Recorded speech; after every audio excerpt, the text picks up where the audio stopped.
Assalamualaikum warahmatullahi wabarakatuh. Perkenalkan, nama saya Abdul Hayat Ahmad, NPM 0735221142. Di sini saya akan menjelaskan tentang apa itu sistem dan ada juga karakteristik sistem dan juga klasifikasi sistem. Tapi karena ini tugasnya berkelompok, nanti untuk karakteristik sistem dan klasifikasi sistem akan dijelaskan oleh teman saya. Nah, di sini saya di bagian sistem.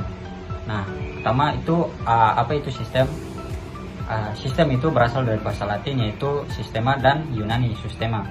Nah, yang berarti suatu komponen yang saling terhubung.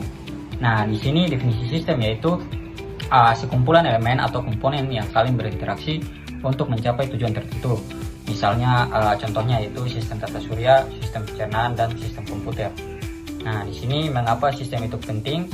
Di sini ada beberapa poin yang mencakup untuk mengapa sistem itu penting. Nah, di sini yang pertama membantu memahami kompleksitas. Yang kedua yaitu sistem memungkinkan kita memecah masalah kompleks menjadi bagian-bagian yang lebih sederhana. Yang ketiga meningkatkan efisiensi. Dan yang keempat, dengan memahami sistem kita dapat mengoptimalkan proses dan sumber daya. Nah, yang kelima yaitu mencapai tujuan secara terstruktur. Dan yang keenam, sistem memberikan kerangka kerja untuk mencapai tujuan yang lebih terorganisir. Nah, di sini ada contoh-contoh penerapan sistem dalam kehidupan sehari-hari kita.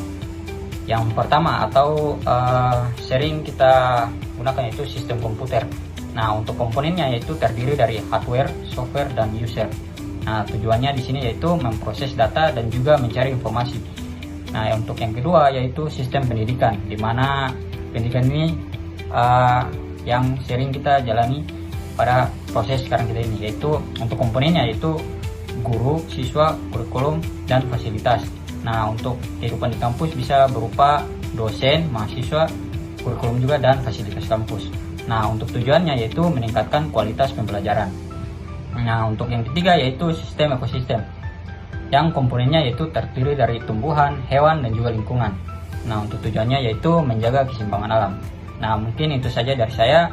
Mungkin untuk karakteristik sistem akan dijelaskan oleh teman saya. Baik, di sini saya ingin menjelaskan karakteristik sistem. Untuk ciri-ciri utama sistem, yang pertama, komponen atau komponen sistem terdiri dari bagian-bagian yang saling terkait. Contohnya pada sistem komputer, komponen adalah hardware, software, dan user. Untuk yang kedua, batasan atau boundary. Sistem memiliki batasan yang memisahkan dari lingkungan luar. Contohnya, sistem sekolah terbatas pada siswa, guru, dan fasilitas sekolah. Untuk yang ketiga, lingkungan atau environment. Segala sesuatu di luar sistem yang memengaruhi operasinya. Contohnya, lingkungan sistem bisnis meliputi pasar, pesaing, dan regulasi pemerintah. Untuk yang keempat, interaksi atau interaction. Komponen dalam sistem saling berinteraksi untuk mencapai tujuan. Contohnya, dalam sistem transportasi, interaksi adalah supir, kendaraan, dan jalan. Yang kelima, tujuan atau goal.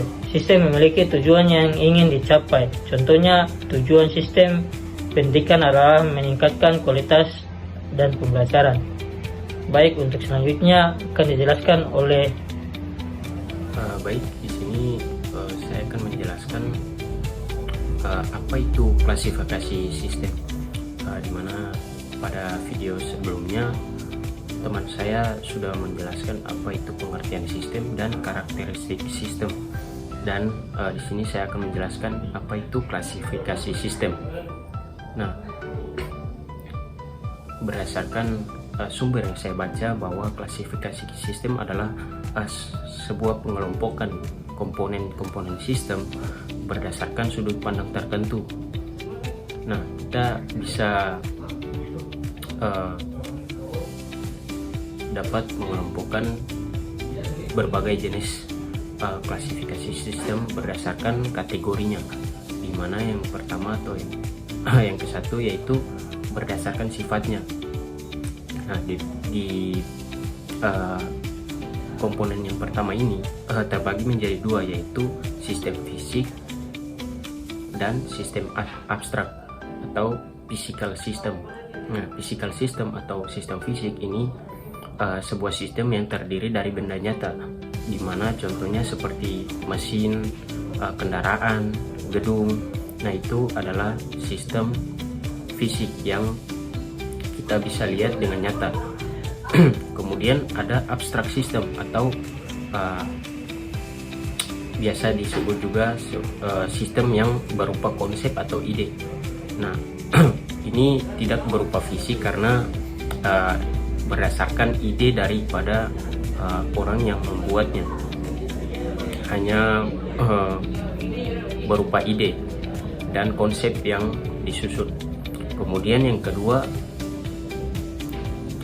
berdasarkan hubungan antar lingkungan. Nah, di sini terbagi menjadi dua lagi, yaitu sistem terbuka atau open system, di mana sistem ini sistem yang berinteraksi dengan lingkungannya. Contohnya seperti bisnis, sistem ekosistem, dan lainnya. Kemudian sistem tertutup atau closed system, di mana sistem ini adalah sistem yang tidak terpengaruh oleh lingkungan luar. Bedanya berbanding terbalik dengan open system, di mana contohnya sistem reaksi kimia dalam tabung tertutup dan yang lainnya. Kemudian 3, berdasarkan perubahan waktu. Nah, di sini terbagi menjadi dua lagi, yaitu sistem statik atau static system. Sistem statik ini adalah sistem yang berubah seiring dengan waktu. Contohnya seperti struktur bangunan. Dia tidak berubah seiring dengan waktu karena sudah tersusun secara terstruktur. Kemudian ada sistem dinamis atau dynamic system, di mana sistem ini adalah sistem yang terus berubah seiring dengan waktu, berbanding terbalik dengan statik. Nah, contohnya seperti sistem pertumbuhan populasi pada suatu ekosistem. Kemudian 4, berdasarkan tujuannya. Nah, di sini terbagi menjadi dua lagi, yaitu sistem alamiah atau natural system, di mana sistem ini tersusun secara alami oleh alam. Kemudian contohnya itu seperti sistem tata surya, sistem pernapasan manusia, itu sudah tersusun secara alami. Nah, kemudian berikutnya dan yang terakhir yaitu sistem buatan. Nah, di mana sistem ini adalah sistem yang dibuat oleh manusia, bukan secara alami tapi lebih ke dibuat. Nah, contohnya oleh sistem ini itu adalah sistem teknologi, sistem transportasi, dan masih banyak lainnya. Nah, itu saja mungkin penjelasan klasifikasi sistem atau komponen-komponen yang tersusun berdasarkan jenis atau kategorinya dalam bidang tertentu.